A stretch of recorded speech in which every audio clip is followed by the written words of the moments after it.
Hi friends, இந்த வீடியோவில் நான் உங்களுக்கு நீட் எக்ஸாம் எவ்வளோ கஷ்டமாக இருந்தாலும் எப்படி கிராக் பண்ணுறது அப்படின்றத சொல்லித்தரேன். அண்ட் அதுக்கு முன்னாடி நீங்கள் ஒரே ஒரு ப்ராமிஸ் மட்டும் பண்ணணும். இன்னும் ஒரு வருஷம் தான் இருக்குது. ஸோ இனிமேலும் வேலையை தள்ளி போட்டே இருந்து ஒரு பிரயோஜனமும் இல்லை. ஸோ ப்ராமிஸ் பண்ணுங்கள், இப்போவே ஹார்ட் ஒர்க் போட ஆரம்பிப்பேன் அப்படின்னு ப்ராமிஸ் பண்ணுங்கள். அண்ட் இந்த வீடியோவை ஃபுல்லாக பாருங்கள். நீட் எக்ஸாம் எப்படி கிராக் பண்ணுறது அப்படின்றத பார்க்கலாம் வாங்க. என்னை பொறுத்த வரைக்கும் நீட் எக்ஸாம் கிராக் பண்ணுறதுக்கு 5 ஸ்டெப் இருக்குது. பட் அந்த 5 ஸ்டெப் பார்க்குறதுக்கு முன்னாடி நம்ம என்டிஏ பற்றியும் கொஞ்சம் யோசிச்சாகணும்ல. ஒவ்வொரு வருஷமும் நீட் ஆஸ்பிரன்ஸ் கூடிக்கிட்டே போகிறாங்க. நிறைய பேர் எக்ஸாம் எழுதிட்டு இருக்காங்க. ஸோ நிறைய பேர் ப்ரிப்பேர் பண்ண ஆரம்பிச்சிட்டாங்க. ஸோ இப்போ ஒரு என்டிஏ வந்து ஒரு ஈஸியான பேப்பர் 2026 ஈஸியான பேப்பர் செட் பண்ணிட்டாங்கன்னு வச்சுக்கோங்களேன். நிறைய பேர் நல்ல மார்க் வாங்குவாங்க. பட் அந்த நல்ல மார்க் வாங்கின ஸ்டூடெண்ட்ஸ்க்கு எல்லாருக்குமே MBBS சீட் கிடைக்காது. ஸோ என்டிஏ வந்து கஷ்டமான பேப்பர் செட் பண்ணி தான் ஆகணும் அடுத்தடுத்த வருஷங்களில். ஸோ ஒரு பேப்பரை வந்து கஷ்டமாக ஆக்கணும் அப்படின்னா என்டிஏ என்னெல்லாம் பண்ணுவாங்க அப்படின்றது தெரிஞ்சுக்கணும். அப்போ தான் நம்ம அதுக்கேற்ற மாதிரி நம்ம ப்ரிப்பரேஷனை போட்டு நம்ம ஒரு நல்ல ரேங்க் வாங்க முடியும். கரெக்டாக? ஸோ ஒரு கஷ்டமான பேப்பர் செய்கிறதுக்கு என்டிஏ வந்து நிறைய விஷயங்கள் பண்ணலாம். பயாலஜியில் அசர்ஷன் ரீசன் கூட்டலாம். And statement based match the following அந்த மாதிரி நிறையா கொஸ்டின்ஸ் வந்து இன்க்ரீஸ் பண்ணலாம். டேரக்ட் கொஸ்டின் இருக்காது. இன்னும் நல்லா கான்செப்ட்ஸுவலாக உங்களை யோசிக்க வைக்கிற மாதிரி கொஸ்டின்ஸ் இருக்கும்.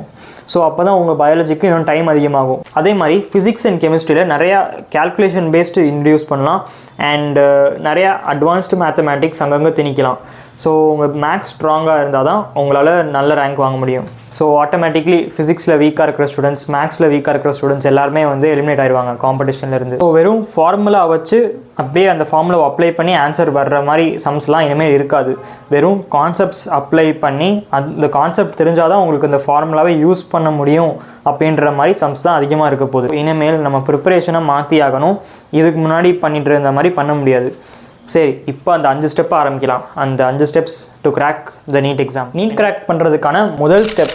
இந்த ஸ்டெப் வந்து ரொம்ப சில நீட் ஆஸ்பிரன்ஸால் தான் பண்ண முடியும். முக்கால்வாசி நீட் ஆஸ்பிரன்ஸால் பண்ணவே முடியாது. அண்ட் நானும் என்னோடய நீட் ப்ரிப்பரேஷனில் பண்ணதே கிடையாது. ஏன்னா அந்த வாய்ப்பு எல்லாருக்குமே கிடைக்காது. இது என்னது அப்படின்னா ஒரு ப்ராப்பர் மென்டர்ஷிப் அப்படின்னா இப்போது நம்ம ஒரு நீட் ப்ரிப்பரேஷன் பண்ணிகிட்ருக்கோம். அந்த நீட் ப்ரிப்பரேஷன் வந்து கரெக்டான டைரெக்ஷனில் தான் போகுதா இல்லையா அப்படின்றத யார்கிட்ட போய் கேட்பீங்களோ அவங்க தான் மென்டர். கரெக்டாக? ஸோ இப்போ நம்ம பண்ணிட்டுருக்கோம், அது கரெக்டாக இல்லையா அப்படின்னு தெரில, இல்லை இப்போ என்ன பண்ணுறதுனே புரியலை அப்படின்னா நீங்கள் யார்கிட்ட போய் கேட்பீங்க? யார்கிட்டையுமே கேட்க முடியாது. ஸோ ஒரு மென்டர் இருந்தால் உங்களுக்கு இன்னும் நீட் ப்ரிப்பரேஷன் ஈஸியாக இருக்கும் அப்படின்னு சொல்ல வரேன். ஸோ எனக்கும் நீட் ப்ரிப்பரேஷன் அப்போது ஒரு மென்டர் இருந்தது கிடையாது. ஒரு சீனியர் நம்மளுக்கு கைட் பண்ணால் இன்னும் ஃபன்னாக இருக்கும், இன்னும் ஈஸியாக இருக்கும் அப்படின்னு நினைப்பேன் நான். பட் எனக்கு இருந்தது கிடையாது. ஸோ உங்களுக்கு ஒரு மென்டர் வேணும் அப்படின்னா நீங்கள் இருக்கிறதுலே ட்ரஸ்ட் பண்ணுற ஒரு ஃபிசிக்ஸ் டீச்சர், இல்லை கெமிஸ்ட்ரி டீச்சர், ஒரு பயாலஜி டீச்சர், நீட் எக்ஸாமுக்கு சொல்லித்தர ஒரு டீச்சர், அவங்கள ட்ரஸ்ட் பண்ணுறீங்க நீங்கள் அப்படின்னா அவங்கள நீங்கள் ஒரு மென்டராக எடுத்துக்கலாம். நீட் எக்ஸாமை மென்டரே இல்லாமல் கிராக் பண்ண முடியாது அப்படின்னு நான் சொல்ல வரல. பட் கிராக் பண்ணுறதுக்கு இன்னும் ஈஸியாக இருக்கும் அப்படின்னு சொல்கிறேன். மென்டர் இருந்தாங்க அப்படின்னா ஒரு சீனியர் கைட் பண்ணுற மாதிரி ஒரு கைடு இருந்துச்சுன்னா நல்லாயிருக்கும் அப்படின்னு சொல்கிறேன். ஸோ உங்களுக்கு என்னோடய மென்டர்ஷிப் தேவை அப்படின்னு நினச்சிங்க அப்படின்னா என்னோடய சேனலோட மெம்பராக சேருங்க. அண்ட் நான் உங்களுக்கு வாரம் உங்களோட எல்லா டவுட்ஸையும் கிளியர் பண்ணுறேன். ஸோ நம்ம சேனலோட மெம்பர்ஷிப்பை செக் அவுட் பண்ணுங்கள். Second step to crack the NEET exam என்னது அப்படின்னா கான்செப்சுவல் அண்டர்ஸ்டாண்டிங். நான் நீட் எக்ஸாம் கிராக் பண்ணதுக்கான முக்கியமான காரணம் என்னது அப்படின்னா நான் நல்ல கான்செப்டை புரிஞ்சுக்கிட்டேன். அதுதான் நம்புகிறேன் நான். ஸோ கான்செப்டை நல்லா புரிஞ்சுக்கிட்டீங்க அப்படின்னா நீட் எக்ஸாமில் எவ்வளோ கஷ்டமான கேள்வி வந்தாலும் அதை நீங்கள் சால்வ் பண்ணிடுவீங்க. ஸோ அந்த கான்செப்ட் வந்து ரொம்ப ரொம்ப முக்கியம். ஏன்னா நான் சொன்ன மாதிரி ஃபார்முலா வச்சு சம் போடுறதுக்கான காலம்லாம் முடிஞ்சு போச்சு. இப்போ கான்செப்ட் இருந்தால் தான் நீங்கள் தாக்கு பிடிக்க முடியும். சரி, இப்போது அந்த கான்செப்டை எப்படி தான் நம்ம கற்றுக்கிறது? ஒரு தனி வீடியோவே நான் போட்டிருக்கேன். How to understand the concepts of physics அப்படின்னு ஒரு வீடியோ போட்டிருக்கேன். அதுக்கு நிறைய வியூஸ் வந்திருக்கு. நிறையா ஸ்டூடெண்ட்ஸ் வந்து அது ஹெல்ப்ஃபுல்லாக இருக்குது அப்படின்னு சொன்னாங்க. ஸோ மறக்காமல் அந்த வீடியோவை போய் பாருங்கள். பட் பேசிக்காக சொல்லிடுறேன், கான்செப்ட் எப்படி நம்ம புரிஞ்சுக்கிறது அப்படின்னா ஒரு நல்ல புக்கு இல்லை ஒரு நல்ல டீச்சரோட லெக்சர் பார்க்கணும். பட் என்னை பொறுத்த வரைக்கும் ஃபிசிக்ஸ், ஆர்கானிக் கெமிஸ்ட்ரி இதெல்லாம் வந்து புக்கில் இருந்து படித்து புரிஞ்சுக்கிறதுக்கு ரொம்ப ரொம்ப டைம் ஆகும்.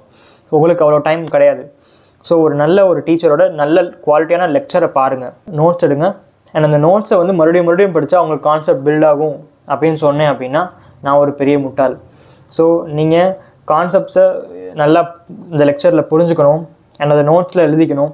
அந்த நோட்ஸை மறுபடியும் படித்தாலும் உங்களுக்கு பில்ட் ஆகாது.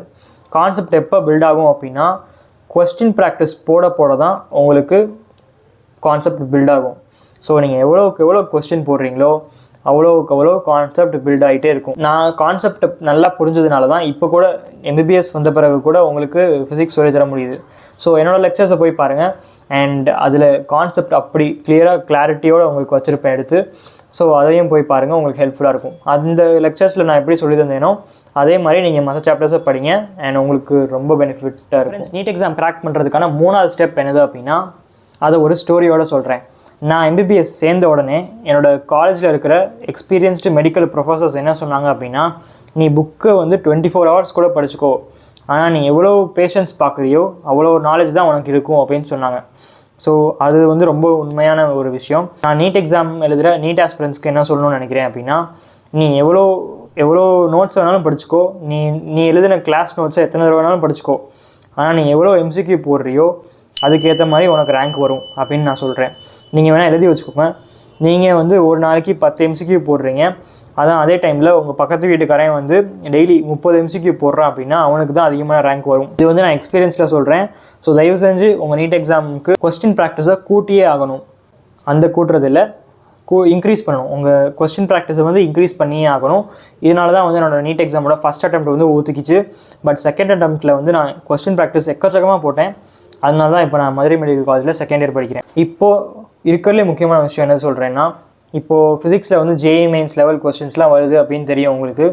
இப்போ உடனே எல்லோரும் என்ன பண்ணுவீங்க, JEE மெயின்ஸோட PYQஸ்லாம் போட ஆரம்பிச்சிருவீங்க. பட் அது வந்து ரொம்ப பெரிய ஒரு மிஸ்டேக்காக இருக்கும். நீங்கள் என்ன பண்ணணும் அப்படின்னா, உங்கள் நீட் எக்ஸாமோட PYQs எல்லாமே போட்டுடணும். அதுக்கடுத்து MCQs வரணும். நீட் எக்ஸாமோட MCQ புக் லைக் எல்லாருமே மோஸ்ட்லி MTG ஃபிங்கர் டிப்ஸ் வச்சுருப்பீங்க. பட் நான் வேறு ஒரு புக் சஜஸ்ட் பண்ணுவேன், பியர்சன் பப்ளிகேஷன். அதுக்கான புக்கோட லிங்க்கு வந்து டிஸ்கிரிப்ஷனில் கொடுத்துட்றேன், வேணும்னா வாங்கிக்கோங்க. ஸோ ஃபஸ்ட்டு PYQs, அதுக்கடுத்து MCQs, அதுக்கடுத்து நீங்கள் JEE மெயின் லெவல் PYQs போடலாம். ஸோ கடைசியாக தான் JEE மெயின் வரணும். ஃபஸ்ட்டே வந்து JEE மெயின் ஆரம்பிச்சிங்கன்னா உங்களுக்கு கஷ்டமாயிரும். நீங்கள் அதையும் பண்ண மாட்டீங்க, எதையும் பண்ண மாட்டீங்க, எதையுமே பண்ண மாட்டீங்க. So first NEET exam MCQs, அதுக்கடுத்து PYQs, அதுக்கடுத்து JEE level PYQs, JEE advanced level போக தேவையில்லை. ஸோ நீட் எக்ஸாம் கிராக் பண்ணுறதுக்கான 4வது ஸ்டெப் இந்த வீடியோவை டக்குன்னு முடிப்போம். ஸோ வாங்க, ஸோ எப்படி ரிவைஸ் பண்ணுறது அப்படின்றதுக்கான வீடியோவும் ஏற்கனவே போட்டேன். How to revise biology and score 360 out of 360 அப்படின்னு ஒரு வீடியோ போட்டிருக்கேன். ஸோ மறக்காமல் அந்த வீடியோவை போய் பார்த்துட்டுங்க. பட் இந்த வீடியோவில் நான் டக்குன்னு சொல்லிடுறேன். ஸோ ஓவர்லையிங் கான்செப்ட் என்னது அப்படின்னா, எப்படி ரிவைஸ் பண்ணணும், பாசிவ் லேர்னிங்கை தூக்கி போட்டுருங்க, ஆக்டிவ் ரீகால் பண்ணிகிட்டே இருங்க. அதாவது இப்போ நீங்கள் ரிவைஸ் பண்ணணும் அப்படின்னா, டிரான்ஸ்போர்ட் அண்ட் பிளான்ஸ் வந்து ரிவைஸ் பண்ணணும் அப்படின்னா நான் உடனே NCERT ஓப்பன் பண்ணி பார்த்துட்டு இருக்க மாட்டேன், இல்லை என்னோடய கிளாஸ் நோட்ஸ் எடுத்து ஓப்பன் பண்ணி பார்த்துட்டு இருக்க மாட்டேன். நான் என்ன பண்ணுவேன் அப்படின்னா, நான் வந்து ஆக்டிவ் ரீகால் பண்ணுவேன். ஒவ்வொரு லைனாக படிச்சுட்டு இருந்தால் 1 hour 2 hour ஆகும். இது வந்து நான் என்னோடய பயோ ஹேக்கு யூஸ் பண்ணேன் அப்படின்னா ஒரு 10 minutes 15 minutes ஆயிரும். இது வந்து ஒரு ப்ரொமோஷன் கிடையாது. But bio hack and gem hack அந்த மெட்டீரியல் உங்களுக்கு வேணும் அப்படின்னா என்னோட டெலகிராம் சேனல் ஜாயின் பண்ணி டவுன்லோட் பண்ணிக்கோங்க. இந்த நோட்ஸ் வந்து யூஸ் பண்ணிங்க அப்படின்னா வெறும் 10 to 15 minutesல உங்கள் ரிவிஷன் ஒரு சாப்டர் வந்து 15 minutes ரிவைஸ் பண்ணி முடிச்சிடுவீங்க. ஸோ அவ்வளோ எஃபெக்டிவாக இருக்கும். ஏன் அப்படின்னா இது வந்து ஆக்டிவ் ரிகால் யூஸ் பண்ணும். அதாவது உங்களை யோசிக்க வைக்கும், ஃப்ளாஷ் கார்ட்ஸ் மாதிரி. ஸோ அந்த மாதிரி ரிவிஷன் பண்ணிங்க அப்படின்னா ரொம்ப ஈஸியாக ரிவைஸ் பண்ணலாம். உங்களுக்கு நான் சொல்கிறது புரியலை அப்படின்னா அந்த வீடியோவை போய் பாருங்கள். அது 9 minutes தான் இருக்கும். அந்த வீடியோவை போய் பார்த்தீங்கன்னா உங்களுக்கு இன்னும் கிளியராக புரியும் எப்படி ரிவைஸ் பண்ணணும் அப்படின்னு. ஓகே, ஸோ அது வந்து ஒரு வழி. அண்ட் நீங்கள் வந்து உங்களோட ஓன் ஷார்ட் நோட்ஸ் செய்யலாம். ஷார்ட் நோட்ஸ்னால் என்னென்னு மறுபடியும் ஏற்கனவே ஒரு வீடியோவில் சொல்லியிருக்கேன். அது வந்து ரொம்ப பாப்புலரான ஒரு வீடியோ, அதை போய் பாருங்கள். அண்ட் உங்களுக்கு இன்னும் நல்லா புரியும். ஷார்ட் நோட்ஸ் வந்து யூஸ் பண்ணிங்க அப்படின்னா உங்கள் கான்செப்ட் வந்து நான் வந்து 2 வருஷம் முன்னாடி நீட் எக்ஸாம் எழுதினேன். இப்போ எனக்கு படித்தாலும் எனக்கு அந்த கான்செப்ட்லாம் வந்து மைண்டில் வந்துடும். அதை வச்சு தான் நான் உங்களுக்கு சொல்லித்தரேன் யூடியூப்பில்.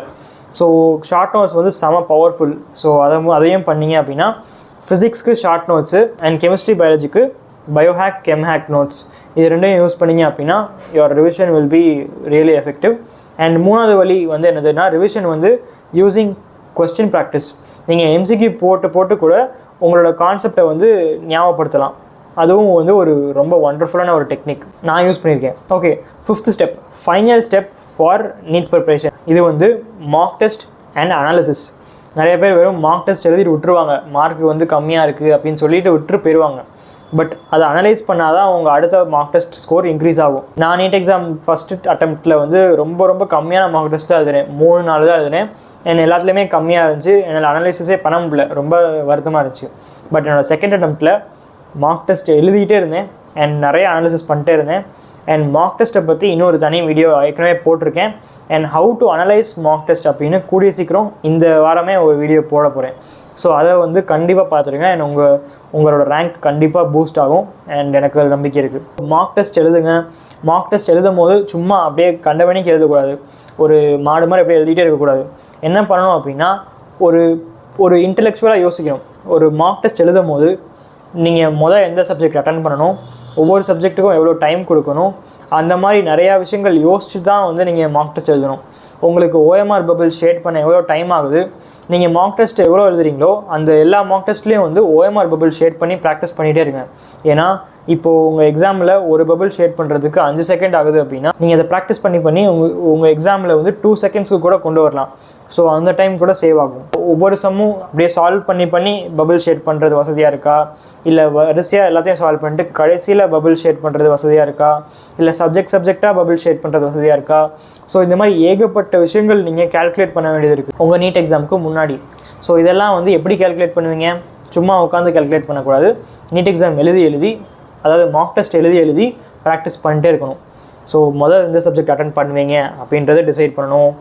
அண்டு ஓஎம்ஆர் பபிள்ஸ் எப்போ ஷேர் பண்ணணும், எந்த இன்டர்வலில் ஷேர் பண்ணணும் அப்படின்றது தெரியணும். அண்ட் 3வது எந்த சப்ஜெக்டை ஃபஸ்ட்டு அட்டன் பண்ணணும், ஒவ்வொரு சப்ஜெக்ட்டுக்கும் எவ்வளோ டைம் கொடுக்கணும் அப்படின்றது ரொம்ப ரொம்ப முக்கியம். உங்களுக்கு எந்த சப்ஜெக்ட் வீக்காக இருக்குது அப்படின்னு தெரியணும். இப்போ முக்கால்வாசி பேருக்கு ஃபிசிக்ஸ் தான் வீக்காக இருக்கும். எனக்கு கெமிஸ்ட்ரி வீக்காக இருந்துச்சு. ஸோ நம்ம வீக்காக இருக்கிற சப்ஜெக்ட்டுக்கு அதிகமான டைம் கொடுக்கணும். அண்ட் நம்ம ஸ்ட்ராங்கான சப்ஜெக்டை டக்குன்னு பண்ணுற சப்ஜெக்டை வந்து ஃபஸ்ட்டு பண்ணணும்.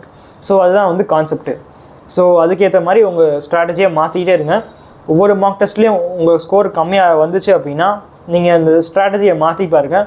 எந்த ஸ்ட்ராட்டஜி உங்களுக்கு இருக்கிறதுல பெஸ்ட்டாக ஒர்க் ஆகுதோ அதை வந்து கடைசி வரைக்கும் எடுத்துகிட்டு போங்க. அண்ட் உங்கள் மார்க்ஸ் அண்ட் ரேங்க் வந்து பயங்கரமாக பூஸ்ட் ஆகும் கைஸ். ஸோ இந்த வீடியோவில் நான் சொன்னது எல்லாமே வந்து மறக்காமல் ஃபாலோ பண்ணுங்கள். என்னோடய மெம்பர்ஷிப் ப்ரோக்ராம் வந்து மறக்காமல் செக் அவுட் பண்ணுங்கள். உங்களுக்கு இன்ட்ரெஸ்ட் இருந்துச்சு அண்ட் உங்களால் அந்த காசை ஸ்பெண்ட் பண்ண முடியும் அப்படின்னா மறக்காமல் அதை போய் பார்த்துருங்க. அண்ட் வேறு ஒன்றும் இல்லை. இதுதான் வந்து என்னோட எக்ஸ்பீரியன்ஸ் படி இவ்வளோ தான் நீட் எக்ஸாம் கிராக் பண்ணுறதுக்கு. ரொம்ப ஜேஇ மெயின்ஸ் லெவலில் போய் வந்துடாதீங்க. கொஞ்சம் நல்லா ஆக்டிவாக பண்ணுங்கள். எல்லாமே வந்து நல்லா தான் நடக்கும். ஸோ இன்னொரு வீடியோவில் பார்க்கலாம். அண்ட் இந்த சேனலுக்கு புதுசாக இருந்தீங்க அப்படின்னா மறக்காமல் சப்ஸ்கிரைப் பண்ணுங்கள். இது மாதிரி இன்னும் நல்லா நிறைய வீடியோஸ் வரப்போகுது. அண்ட் இன்னொரு வீடியோ பார்ப்போம். பை.